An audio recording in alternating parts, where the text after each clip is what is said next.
welcome back to my mini baking vlog. So for today's video, I'm gonna share with you the process on how I make my cookies. So in my last video, diba, ginawa na natin yung setup dyan sa table. So here I am making the cookie doughs. But I'm not gonna bake it on the same day. It will be the following day para freshly made talaga siya for my beloved customers. So shoutout nga pala sa aking mga suki dyan and sa aking mga loyal customers, kay Gab, kay Ate Cez, kay Irish, kay Maricar, kay Ate Majoy, kay Ate Mina, kay Rox, kay Jackie, and sino pa ba? Kung may nakalimutan ako, just let me know. And kaya naman sa mga hindi pa nakaka-order, nakatikim ng cookies ko dyan, bumili na kayo. I'll be delivering every Monday and Thursday. And of course, as usual, laging may surprise ang madam para sa inyo. So, ayan, habang minimix ko yung mga ingredients ko dyan sa mixing bowl para efficient ako. So, ang ginagawa ko is, prepare ko na yung ibang ingredients like yung white chocolate, yung milk chocolate, si Lotus, si Oreo, yung mga walnuts, all the premium ingredients that I'm adding up to the amazing cookies. So, ayan, pagkatapos kong mag-mix-mix dyan, syempre, papanatilihin natin malinis ang ating working area. And of course, hindi pwedeng kalimutan ng water break. So, ayan, gagawin ko na yun dyan is, syempre, kung tapos na siya, is lalagay ko lang siya dito sa aking flat surface, whatever. And, i-form ko na ang aking mga cookie dough. So, before ako mag-start na mag-form ng mga cookie dough, syempre kailangan yung mixing bowl ko, may ginagawa na siya dyan para mabilis ako matapos. So, yan, nalagay ko lang ang aking melted butter, ang sugar, para mag-cream na siya. Habang ako naman ay magmamold na ng Milkylicious. So, yan ang aking unang flavor na mini-mix. So, sa paggawa ko nito is, inuuna ko yung mga dough na walang masyadong color. Yung si Milkylicious, si Lotus and Dream, and si Cookies and Cream. Para hindi siya mahalo ng ibang kulay. Kasi si Matcha, syempre dahil green siya, baka mahawaan niya yung ibang kulay. Tsaka si Double Chocolate and si Uberlicious.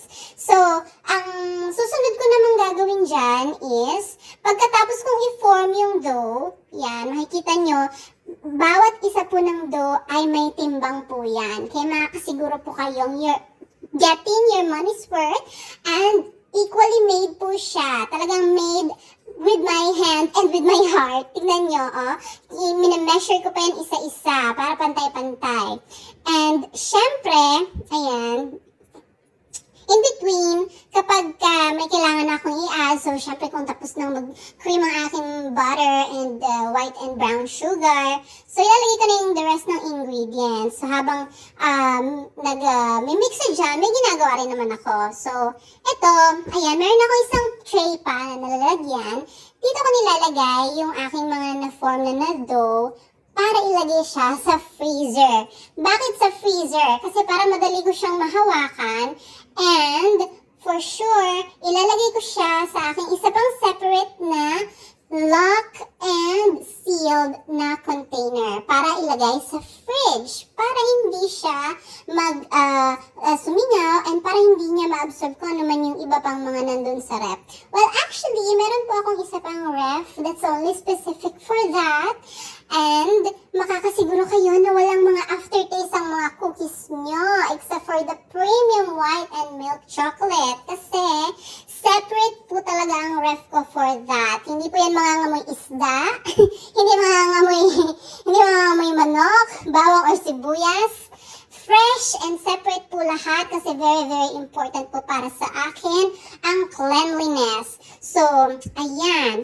Ngayon, na medyo tumigas na yung first batch ng dough na ginawa ko, ayan naman, yung sumunod na batch ng dough yung ilalagay ko dun sa freezer, which is, I believe this one is the Lotus and Dream. Ayan.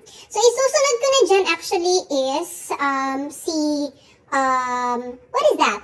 Yes, cookies and cream. Sorry naman. So si cookies and cream na yung susunod ko dyan. So tapos na ako sa lighter shade ng aking mga cookie dough. So ganun pa din, same process. While the mixing bowl is mixing, ako naman ay nagagawa ng cookie dough. So, ayan. Lalagyan ko lang yan ng aking toppings for Lotus and Dream. Syempre, hindi mawawala ang Lotus Biscoff. And habang isa-isa ko yung nilalagyan is ilalagay ko na rin yan sa ref afterwards. So, ayan na si Cookies and Dream. I-mix ko lang yan siya para lahat ng cookies merong equal parts ng white or premium white chocolate and Oreos. And pagkatimbang, syempre, imi-mold ko na and ilalagay ko na sa ating freezer. So, the rest ng mga flavor, the matcha, the Oberlicious, and the double chocolate, same lang ng process. Pagka-mold, lalagay sa freezer, and then ilalagay sa aking airtight containers. So, ayan. Hindi ko na na-videoan si double chocolate kasi nalobat na ako. Pero yan, the following day, mag-start na tayo ng baking, nakaset up ng table, and ilalagay ko na lahat ng mga cookies sa aking mga cookie tray. So, ayan. Ito, nilagay ko na yung baking tin doon sa loob ng oven, pero nakalimutan ko siya lagyan ng parchment. So, medyo mainit yan. Pero okay lang.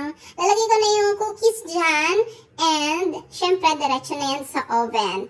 So, hintayin ko lang yan, ma-bake, and i-cool down ko, and ipapackage ko na siya. So, isa-isahin ko yan dyan, dahil para pantay-pantay ang space, dahil nag-i-spread ang cookies, as you know, and ilalagay ko siya ngayon dito sa aking oven. So, here's our finished product, guys. Nakakatakam, diba? And ma-enjoy mo talaga siya, kasi hindi siya ganun katamis, and puno siya ng premium chocolates and nuts, and hindi ka mauumay. Perfect for dessert, for snacks, and for anything. So, kung hindi ka pa nakaka-order, let me know, guys, through WhatsApp or through Facebook. Syempre, para may reserve ko ang mga orders ninyo. So, ayan, after ko siyang ma-cool down, inilagay ko na siya sa kanyang individual packs, and ibinox ko na siya. So, iba-iba yung mga order sa akin. Merong mix and match nung aking 6 flavors. Actually, kung mapapansin niyo, 5 lang yung nilagay ko dun sa aking page. Pero nakalimutan ko kasi yung isa, si Oreo, si Cookies and Cream. Pero ayan, in-add ko na yun siya dyan. So, mix and match of 6 flavors. Yung iba naman, gusto nila isang flavor lang sa isang box. So, guys, let me know kung anong gusto ninyong i-order next time. Would you like some brownies? Would you like some cupcakes? Let me know in the comment section, guys, kung anong gusto niyo. Or would you like the sagu drinks, yung mga nauusong summer drinks ngayon? Ako, guys, let me know. I'll be more than happy to make it for you and deliver it for you along with your, of course, cookies. So, thank you so much, guys, for watching. Have a blessed day. Bye!